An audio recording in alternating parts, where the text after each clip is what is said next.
The beautiful hanging light made everything at the fancy dinner table look golden. Light bounced off the fancy glasses, but Brooks felt like he was stuck in a bad dream, watching himself from far away. His father sat at the main spot at the table with his stepmother next to him.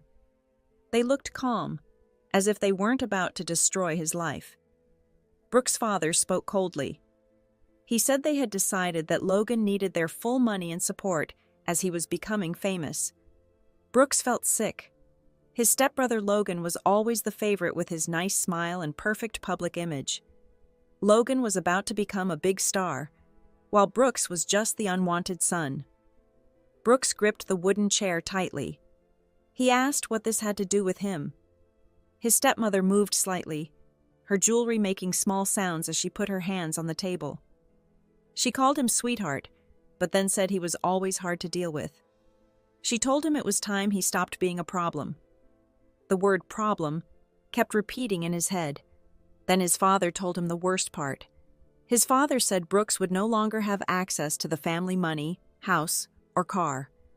For a while, Brooks couldn't breathe. He could hardly believe it. They weren't just cutting him off from money.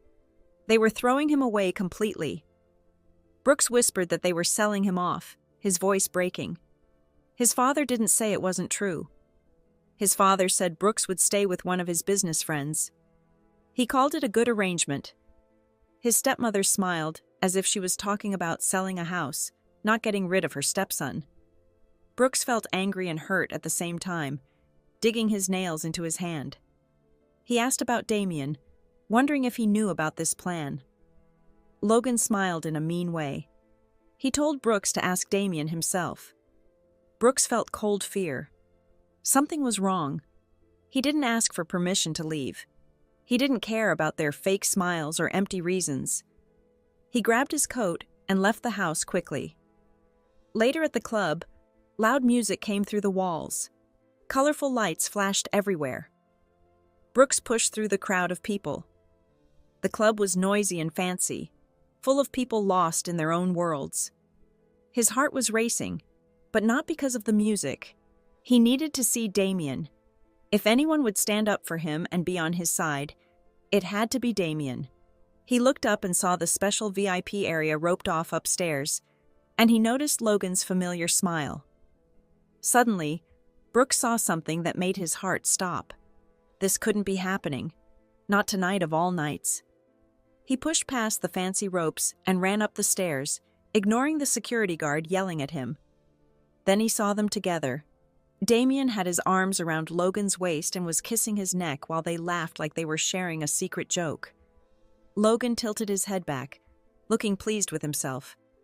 Brooks stopped dead in his tracks. His chest felt tight and he couldn't breathe or even blink. When he finally stepped forward, his voice was shaking.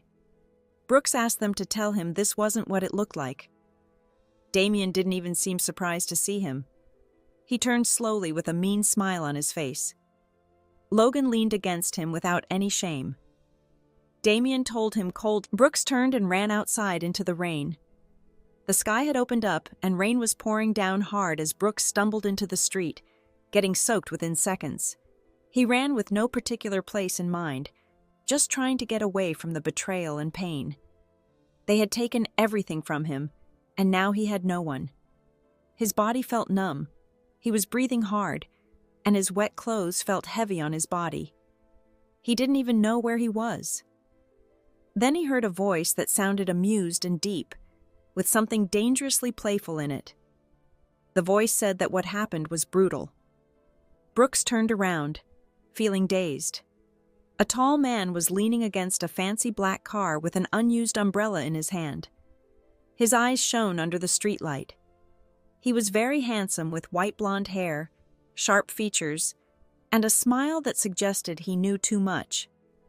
The man said he didn't think he'd ever seen someone look as destroyed as Brooks did right then. Brooks stared at him, confused and too hurt to even feel afraid. He asked hoarsely who the man was. The man tilted his head, playing with a cigarette between his fingers. He smoothly introduced himself as Kenneth, and said he had just witnessed the best drama of the year. Brooks winced at how casually cruel Kenneth sounded. Kenneth kept smiling and said, "You must be Brooks." Brooks felt sick to his stomach. Kenneth made a clicking sound with his tongue and looked Brooks up and down with amusement. He said Brooks looked like he was about to fall over. Brooks glared at him through the rain and asked what he wanted. Kenneth just shrugged and said he wanted nothing. He was just bored. He added that Brooks seemed interesting. Brooks couldn't answer. He had no words left. Kenneth opened his car door and pointed inside, offering Brooks a ride. He made it clear it wasn't out of kindness. He just enjoyed chaos. Brooks wasn't sure what to do. The rain felt freezing cold on his skin. The next few days went by like a blur. Brooks hardly talked. He moved around the penthouse like a ghost, in silence, barely eating, barely living. And he cried. Not loudly, never when Kenneth could see, but Kenneth noticed anyway. He noticed every time Brooks disappeared into the guest bedroom for too long, every time he sat by the window staring at the city with empty eyes, every time Kenneth heard the muffled sound of Brooks trying to hide his crying in the middle of the night. And it made Kenneth angry. This wasn't what Kenneth did. He didn't take in lost people or act as a caretaker. He lived exactly how he wanted. Smooth, easy, untouched by emotional problems. But this situation felt different. Kenneth found himself watching Brooks too much. Every look, every tired sigh. Every time those dark eyes filled with tears he wouldn't let fall. And the worst part was that Brooks barely reacted to Kenneth at all. Kenneth was used to people flirting back with him. He was Kenneth Bishop, after all. He was charming, clever, and always in control. But from Brooks, nothing. Kenneth had made many flirty, shameless comments, expecting at least an eye roll or a scoff, some kind of reaction. Instead, Brooks barely looked at him. It was like he had no energy left to care. And somehow that felt worse than being directly rejected. One evening, Kenneth came back late from a business meeting. His tie was loose, and he felt tired and had a headache. He expected Brooks to be locked away in the guest room. Instead, he found him curled up on the couch. The lights were dim, with the glow from the city skyline casting blue-silver streaks across the penthouse floor. Brooks sat with his knees pulled up to his chest, his arms wrapped tightly around himself. He wasn't crying, but his expression was so empty it was almost worse. Brooks was staring at nothing, his body so still it was disturbing. Kenneth let out a breath and ran his hand through his hair. He asked how long Brooks was going to sit there looking like someone had hurt him. Brooks blinked slowly, as if he barely noticed Kenneth was there. Kenneth sighed and walked over to the couch without thinking about it. He grabbed the blanket from the back of the couch and threw it over Brooks' shoulders. Brooks jumped a little but didn't move away. Kenneth sat down on the other end of the couch and stretched his legs out. He didn't say anything else. He didn't ask if Brooks was okay because he knew he wasn't.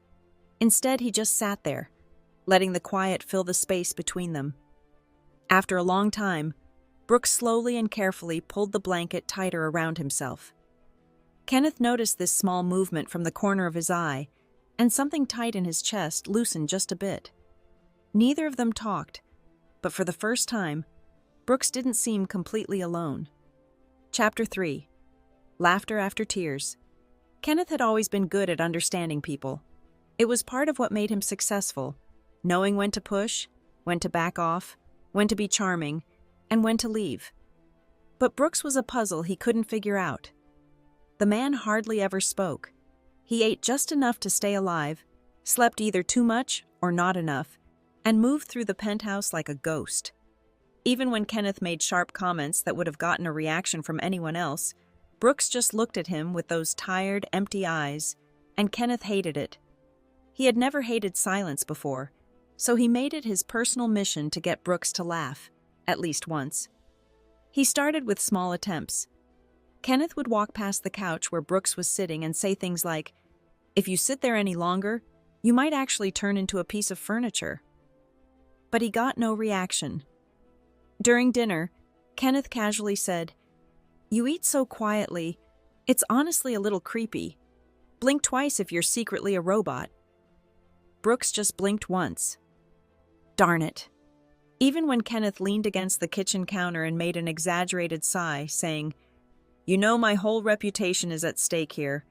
People will think I've lost my charm if I can't get you to react." Brooks didn't even look up. Kenneth was losing, and he didn't like losing. But then it happened. Late one afternoon, Kenneth walked into the kitchen planning to get a drink, and what he saw nearly made him choke. Brooks was standing by the kitchen counter, completely unaware that Kenneth was there. His sweater was covered in flour. His hair had white specks in it, and there was a streak of chocolate frosting smeared across his cheek. The kitchen was a complete mess. Bowls, measuring cups, and a spilled bag of sugar were scattered everywhere. It looked like a battle had happened and baking had definitely lost. Kenneth stared at the scene, and before he could stop himself, he started laughing loudly. His genuine, unreserved laughter echoed throughout the penthouse. Brooks froze and slowly turned his head. He looked both embarrassed and completely betrayed. Kenneth leaned against the doorway, holding his side as he laughed. He tried to catch his breath and said that Brooks looked like a sad baking experiment that had gone terribly wrong. Brooks narrowed his eyes, but then something amazing happened. The edges of Brooks's mouth turned upward just a little, and he smiled. It was small, reluctant, and barely visible, but Kenneth definitely saw it. Something in Kenneth's chest tightened. For a moment, the air in the room felt different, like the world had shifted slightly. What was this feeling? Kenneth quickly pushed the feeling away.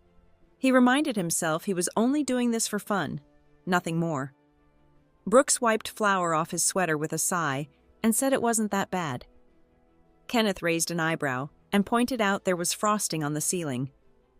Brooks looked up and sure enough, a blob of chocolate frosting was stuck to the white ceiling. Brooks quietly said that wasn't supposed to happen. Kenneth laughed softly and shook his head as he walked into the kitchen. He asked if Brooks was trying to make a dessert or summon some kind of monster. Brooks rolled his eyes, and Kenneth noticed a tiny spark of something real flash in them. Brooks admitted he was trying to bake something. He explained that he used to make brownies when he was younger, but he hadn't made them in a while. Kenneth watched him carefully. A while could have meant before Damien, before his family rejected him, before everything in his life collapsed. Kenneth didn't press the issue. Instead, he smirked and asked if the brownies were actually edible. Brooks hesitated, then carefully pushed a small tray of brownies toward him. Kenneth picked up a piece and made a show of examining it. He joked that if he died, his last regret would be trusting Brooks in his own kitchen. Brooks rolled his eyes again, but more gently this time. Kenneth took a bite and immediately made a face. Brooks stiffened and asked if it was really that bad. Kenneth coughed and said it tasted like betrayal. Brooks frowned and asked what betrayal tasted like. Kenneth took another bite, making a dramatic groan. He said it was dry, like broken promises and regret. For a moment, Brooks looked truly horrified. Then Kenneth smiled and told him to relax, saying it wasn't that bad, but next time he should try using sugar instead of salt. Brooks looked confused and said, "Wait, what?" Kenneth tilted his head and pointed to the bag of white grains on the counter. Brooks looked where Kenneth was pointing, and his eyes grew wide with horror when he realized he hadn't used sugar. Kenneth burst out laughing all over again. Later that night, after they cleaned the kitchen and threw away the failed brownies, Brooks sat on the couch. The warm feeling from earlier was still there inside him. For the first time in weeks, he felt something besides emptiness, something light and warm. Kenneth, sitting at the other end of the couch, glanced at him and said Brooks should admit that Kenneth was growing on him. Brooks let out a breath and shook his head, calling Kenneth impossible. Kenneth smiled smugly and pointed out that Brooks was still there. Brooks didn't answer. He still didn't really understand why Kenneth was doing all this, why he was bothering with him at all. But for the first time, Brooks didn't feel like a ghost, and that was enough. Chapter 4. The First Sparks of Revenge. The city lights stretched endlessly beyond the penthouse windows, glowing against the dark night sky. Brooks sat curled up on the couch with his legs tucked under him. A cup of tea sat untouched beside him, growing cold. He stared out at the horizon, his fingers mindlessly running over the fabric of his sleeves. It had been weeks since his world fell apart, since his father and stepmother had treated him like an object to be sold, since his lover had chosen his stepbrother instead of him. And yet, here he was, still breathing. He wasn't sure if that counted as progress or just stretching out the pain. Kenneth sat across the room, relaxing comfortably in one of the armchairs. His sleeves were rolled up to his elbows, and a glass of whiskey hung between his fingers. He was scrolling through something on his phone, looking as perfectly put together as always. Finally, Brooks turned to face him, watching him for a long moment before speaking. Brooks asked why Kenneth was doing this. Kenneth didn't look up and asked what Brooks meant. Brooks waved his hand vaguely at the penthouse, meaning the warmth and the unspoken care Kenneth had shown him, despite claiming otherwise. His voice shook a little, but he steadied himself as he asked why Kenneth was helping him and keeping him there. Why did he care? Kenneth paused for just a split second. Something crossed Kenneth's face, something impossible to read. But then, as usual, his mouth formed that annoying, mysterious smile. "I don't care," he said. Brooks stiffened. Kenneth breathed out while swirling the whiskey in his glass before finally looking straight into Brooks' eyes. He said he just enjoyed watching a sad stray cat try to find its claws again. Brooks' fingers twitched against his knee. There it was again, that feeling, that constant back and forth. Kenneth always kept his distance, always claiming he felt nothing but indifference, amusement, or boredom. But sometimes during quiet moments, Brooks was sure he saw something else, something that made his chest feel tight. But he didn't push the issue. Instead, he just nodded slowly and looked away. Kenneth let out a soft laugh and shook his head, but didn't say anything more. Because the truth was that he did care. He just wasn't ready to admit it. The beginning of the end for Logan and Damien was already in motion. While Brooks was struggling to put himself back together, Kenneth was already setting up their downfall. Kenneth's influence had always reached deep into the entertainment world. But what most people didn't know was that he was more than just a businessman. He was a king. Studios, agencies, networks, they all answered to him in one way or another. His power was quiet but complete, and now he had a personal reason to ruin someone. He sat in his office late at night with the glow of his laptop lighting the dark room. His right-hand man, Ethan, stood beside him with his arms crossed.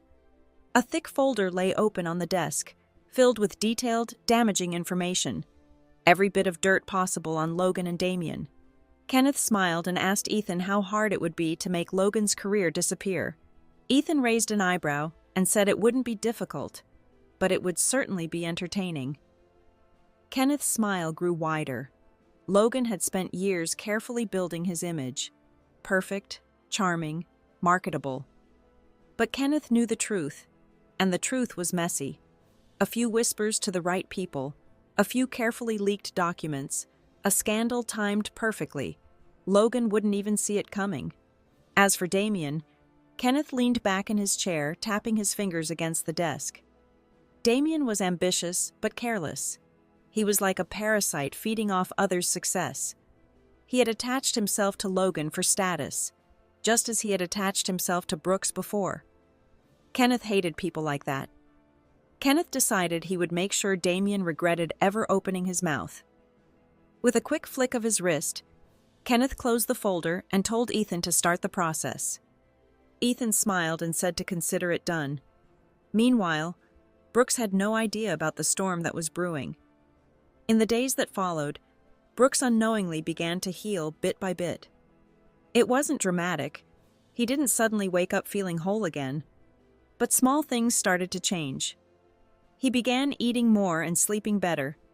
He stopped jumping every time his phone made a sound. And slowly, he started to appreciate Kenneth's presence, though he'd never say it out loud. Kenneth was still annoying.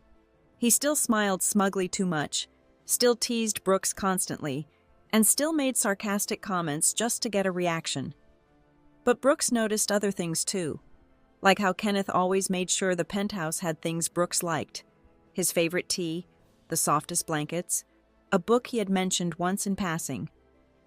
Brooks noticed how Kenneth never pushed too hard or demanded anything from him, and how, despite claiming not to care, he was always there. Brooks caught himself watching Kenneth sometimes, the way his sharp eyes lit up when he talked about business, the way his smirk softened into something almost real when he thought no one was paying attention. And worst of all, Brooks noticed how safe he felt when Kenneth was around. One evening, Brooks walked into the living room and found Kenneth standing by the window with a drink in his hand, staring out at the city. For once, he looked lost in thought. Brooks hesitated, then finally spoke up and said Kenneth was quieter than usual. Kenneth glanced at him with an unreadable expression. But then, just like always, he smirked and asked if Brooks missed him that much. Brooks rolled his eyes and said, "Never mind." Kenneth laughed, but Kenneth simply raised his glass and said, "And yet here you are." Brooks shook his head and turned away, but Kenneth caught the smallest hint of a smile on his lips. Kenneth watched him go and felt something stir in his chest. Soon Logan and Damien would get exactly what they deserved, and Brooks would finally see that he was never the weak one. Kenneth would make sure of it. Chapter 5. A Night of Weakness and a Hidden Heart. The invitation had arrived a week ago, a fancy card with gold lettering inside a sleek envelope. Kenneth had tossed it onto the counter without looking twice, already knowing he would go. It was one of those events, a high society party where wealthy and powerful people gathered in a beautiful ballroom, drinking expensive champagne and giving each other fake smiles. A place where people acted like they were gods, while hiding the knives they would gladly stab into each other's backs. Kenneth had been to countless parties like this before, each one blending into the next. But this time, he was bringing Brooks. Brooks hadn't wanted to go. He had argued that he didn't belong there, that he had no place in Kenneth's world. Kenneth had just raised an eyebrow and asked if Brooks belonged in the past, letting them win. Brooks had no answer to that. So now here he was, standing beside Kenneth, wearing a sleek black suit that Damien tilted his head, his mean smile growing wider. He said that was surprising because Brooks didn't really belong in places like this. Brooks felt sick to his stomach. Then Damien said the worst thing of all, that Brooks would always be nothing, and even Kenneth was probably just keeping him around as a joke. There was silence. The words hit Brooks like a physical blow, knocking the air from his lungs.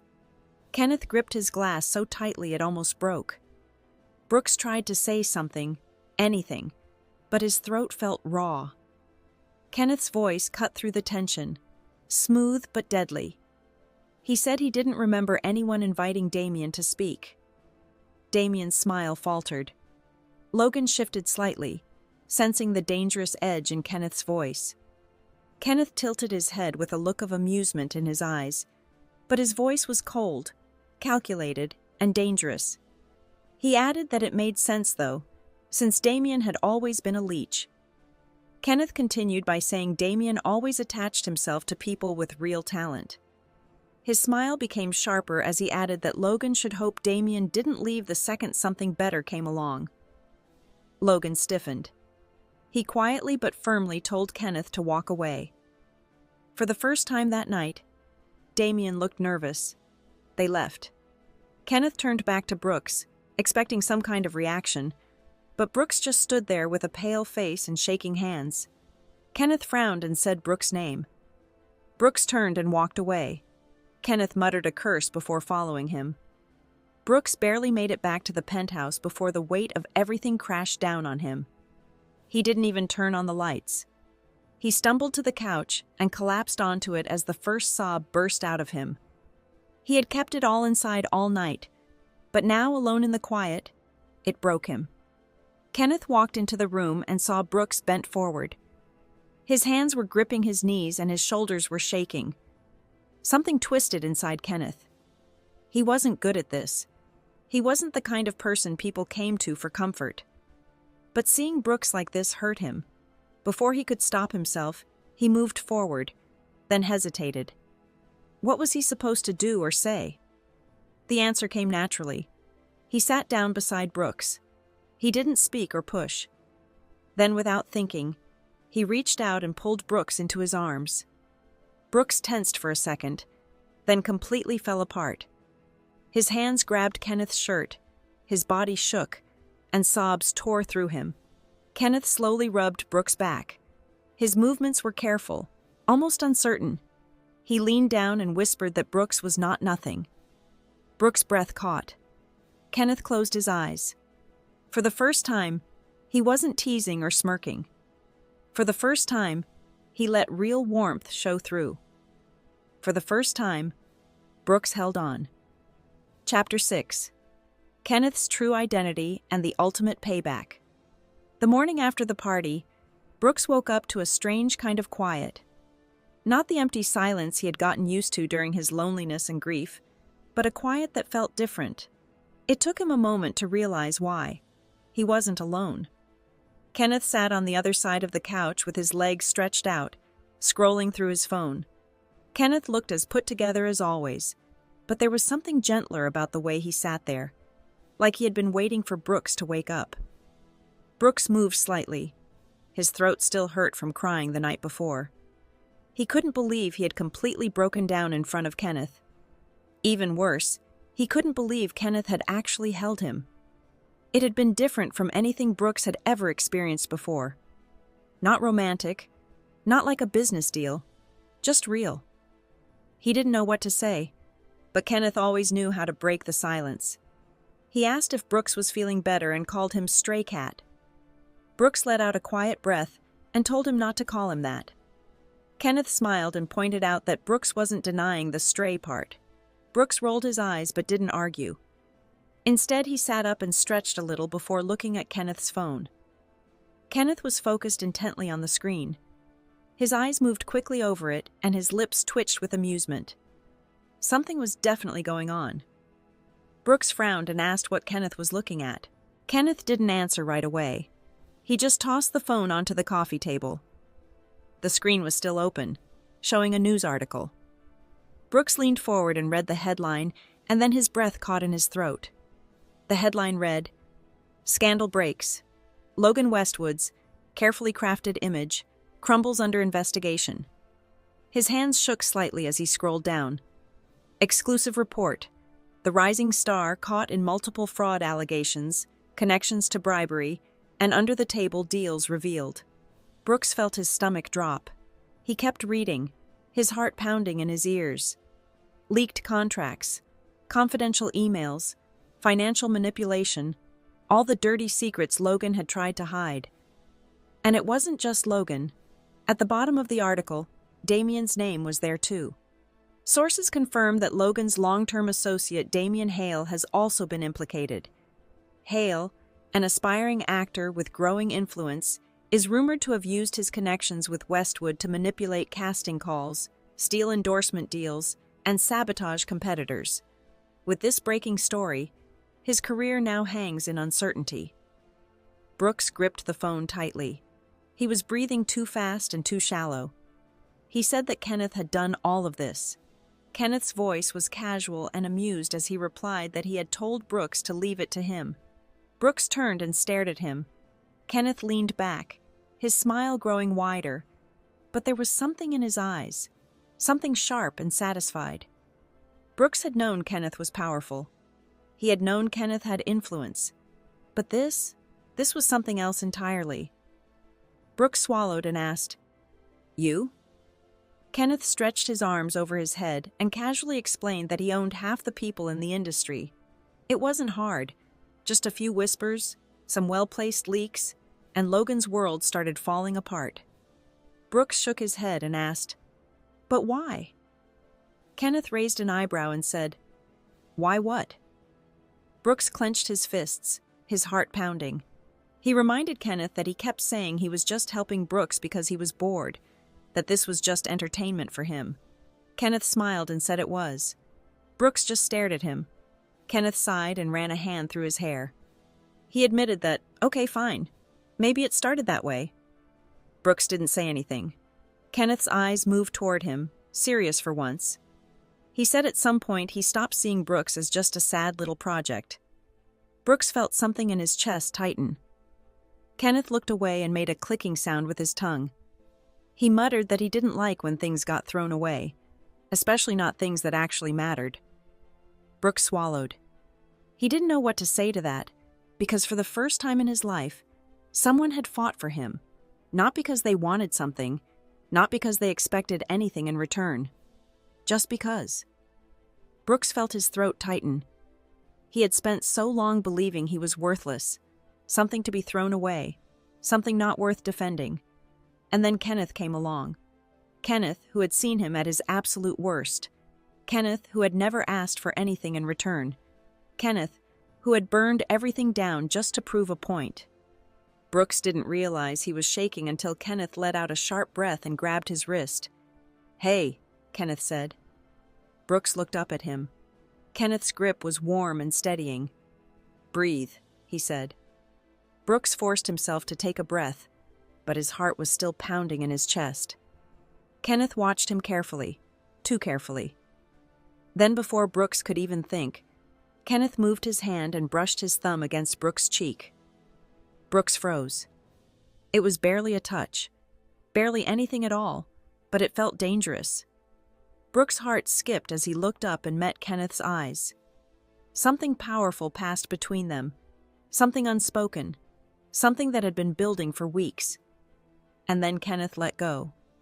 He smiled and leaned back like nothing had happened. "So, you happy now?" he asked. Brooks let out a breath, still feeling the ghost of Kenneth's touch. He said he didn't know what to feel. Kenneth's lips curved upward as he said Brooks would figure it out. Brooks looked down at the phone again. The headlines were still flashing at him. His hands tightened. Logan and Damien had taken everything from him: his home, his reputation, his sense of self-worth. And yet somehow, Kenneth had given it all back. Brooks didn't know what to do with that. He didn't know what to do with Kenneth. But for the first time in a very long time, he wasn't afraid to find out. Chapter 7. Healing and Love's Gentle Touch. The city outside the penthouse window stretched far into the distance, covered in golden light as the sun went down. Inside, the air felt warm and was still buzzing with what had just happened. Logan was finished. Damien was finished. Brooks was free. Kenneth leaned back on the couch, his fingers tapping lightly against his whiskey glass as he watched Brooks sitting across from him, deep in thought. It had taken weeks, even months, but it was finally over. Yet as Kenneth looked at Brooks, he realized something. This didn't feel like an ending. It felt like something completely different. So Kenneth broke the silence. His voice was smooth and casual as he asked what now. He pointed out that Brooks was free and asked what he wanted. Brooks looked up at him, surprised by the question. What did he want? He had spent so long thinking he had no choices, that his life was controlled by others, by his family, by Logan, by Damien, by pain. But now, he wasn't running anymore. His heart beat fast in his chest as he looked into Kenneth's eyes, because for the first time, Brooks knew exactly what he wanted. That night, long after the city had grown quiet, Brooks stood by the window. His thoughts were a mix of the past and the present. Kenneth sat on the couch with his legs stretched out, his eyes half closed as he scrolled through his phone, looking as unbothered as ever. But Brooks knew better now. He knew Kenneth wasn't indifferent. He knew because Kenneth had stayed. Kenneth had fought for him when no one else would.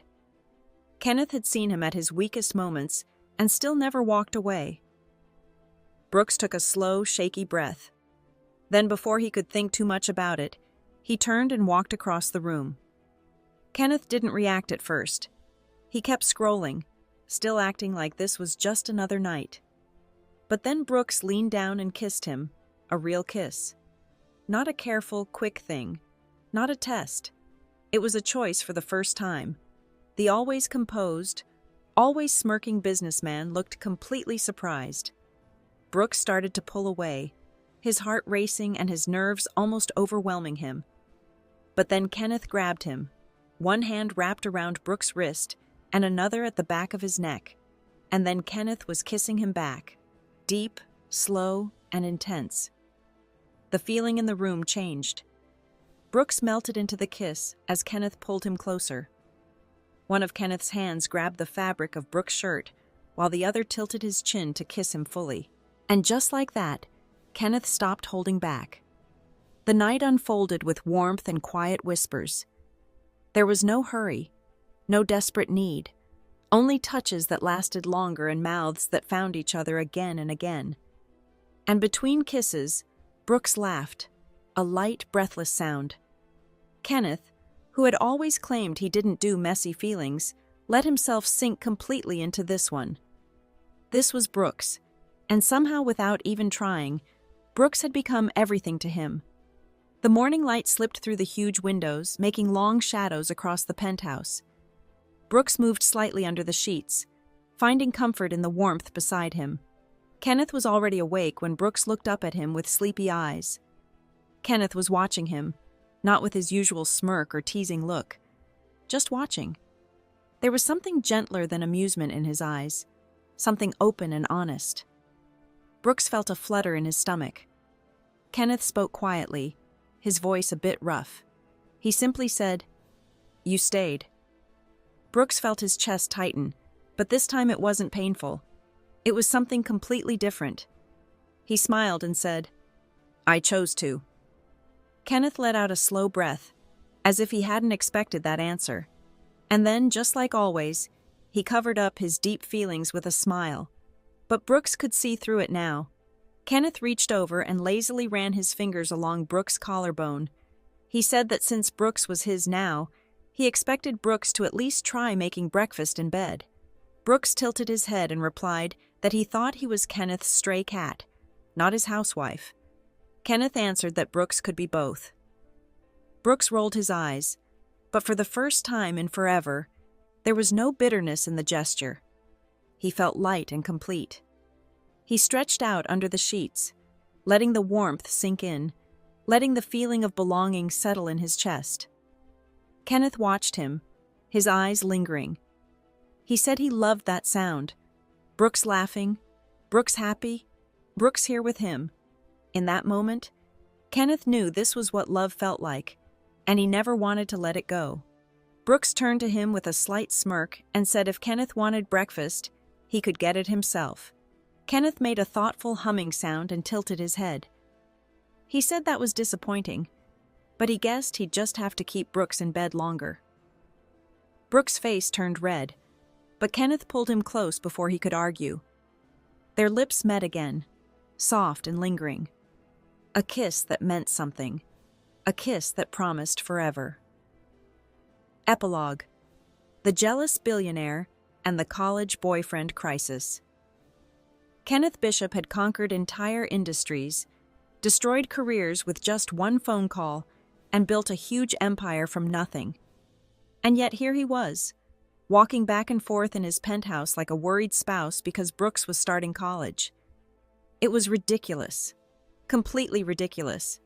He wasn't jealous. Of course not. He just didn't like the idea of some naive college student looking at his boyfriend as if he were available.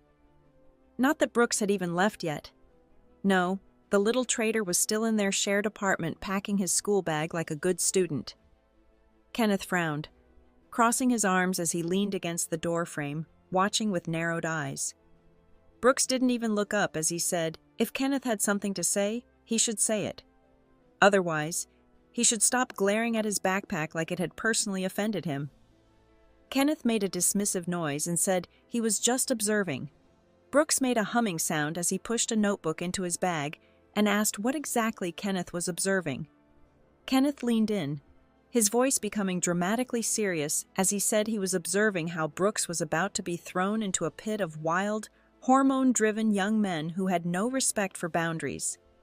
Brooks blinked at him, then sighed and turned back to his bag. He said Kenneth was being dramatic. Kenneth replied that he was being realistic. Brooks accused him of sounding jealous. Kenneth scoffed and said him, "Jealous? Please." Brooks zipped his bag closed and finally turned, crossing his arms. He asked why Kenneth was sulking like a Victorian widow watching her husband sail off to war. Kenneth narrowed his eyes and said Brooks had become too powerful and that he regretted teaching him sarcasm. Brooks smiled. Kenneth did not. Kenneth versus the imaginary college boyfriend. Brooks hung his bag over his shoulder and walked toward the door, only to be blocked by 6 feet of petty, overprotective billionaire. Kenneth planted himself in front of the door like an unmovable wall.